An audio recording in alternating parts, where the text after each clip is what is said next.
What's going on, guys? Matt Schlitt here from Walters & Company Real Estate. I'm going to try and get this video to you, as you can see, hopefully before I get rained on. It's going to be a little longer, but I promise you guys, hang in there. I'll get it to you in less than 5 minutes. I've got 5 things that I really think you guys are going to want to hear, so the content is definitely going to be worth listening to. In the past couple days, I've been following up with a lot of my seller leads. I've been doing a lot of CMAs, letting people know what they could potentially list their homes at. And whenever I really work with home sellers, I always find myself coming back to thinking about, how are the buyers going to react to this? So again, thinking about home buyers, and I know I've talked in the past about, what to do or how to write a good offer with your agent, be creative, be unique, so on and so forth. But I've never really focused on what to avoid when putting an offer in on a home. So that's what I want the focus of this video to be. So it's going to be 5 things to avoid when making an offer on a property.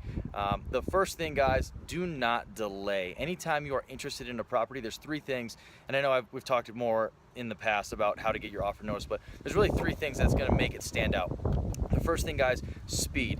How quickly can you get your offer in front of that listing agent, in front of those sellers, to get it noticed? The second thing, obviously we've talked about this in the past, quality. What can you do to make a creative and unique kind of offer that's really going to stand out and get it noticed, and maybe even get it in the mix if they've received multiple offers?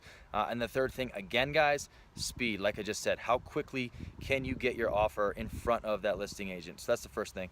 The second thing, guys, do not write an offer for exactly what your pre-approval amount is. A lot of times that can scare listing agents and sellers away, because what that's going to do is it's going to kind of show, even if it might not be true, it's going to kind of show that you might not really have all that much wiggle room in your negotiations, and they might just discard your offer altogether. So definitely don't write an offer for exactly what you're pre-approved for. The third thing, guys, and I know everyone wants to get a home at the absolute cheapest price possible. Trust me, my fiance and I, we were first-time home buyers less than a year ago, and we wanted to get our first property together at the absolute lowest price. But one thing I definitely recommend you guys don't do is submit a lowball offer. Sometimes it's almost going to come off as insulting to that listing agent, and they might just discard it right away.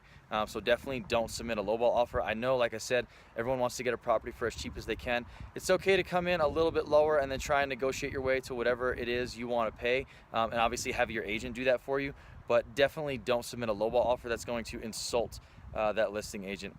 The third thing, guys, is do not, whatever you hear, whatever you've heard, do not waive inspection contingencies. If you do that and something comes up in that inspection, there's a very good chance you're going to lose your earnest money. Now, sometimes it might not be that big of a deal. I've seen properties that have earnest money of $1,500, $2,000. For some of you, that might not be a big deal. For some luxury listings that I've seen or discussed with some other agents about, I've seen earnest money all the way up to $10,000, $20,000, $30,000. For some people, that's going to be a big hit. So when you write your offer, do not waive inspection contingencies. If something comes back in that inspection, you're going to want those sellers to have some sort of resolution by the resolution deadline. Otherwise, you can terminate the offer on the spot, and you don't even have to go through with it. But I definitely recommend you not waive inspection contingencies. And the last thing, guys, present yourself well. I know it's really hard when you go look at a property to say, oh, well, we don't like this, or we don't like the way it's decorated. Look, you are the home buyer, okay? Keep that stuff to yourself until after you've gone to closing. The home is yours. And you can really do whatever you want to it when you move in. But as you're going through the process, if you start to get nitpicky, ask a lot of questions, why is the seller doing this? Why did they do that? The listing agent is really not going to want to deal with you, because you're always nagging them about their client's property. And there's a good chance the sellers are going to feel a little disrespected by you as a home buyer, so they might not want to deal with you either. So they might just disregard your offer as soon as they see it's come through. So those are 5 things I would definitely avoid when making an offer on a property. If you guys have any more questions or I can help you out in any way, guys, please do not hesitate. Email me, shoot me a message on Facebook, Instagram, whatever you guys need to do. I'm more than happy to help you guys in any way that I can. But again, Matt Schlitt for Walters & Company Real Estate. Those are 5 things to avoid when making an offer. Have a great day, guys.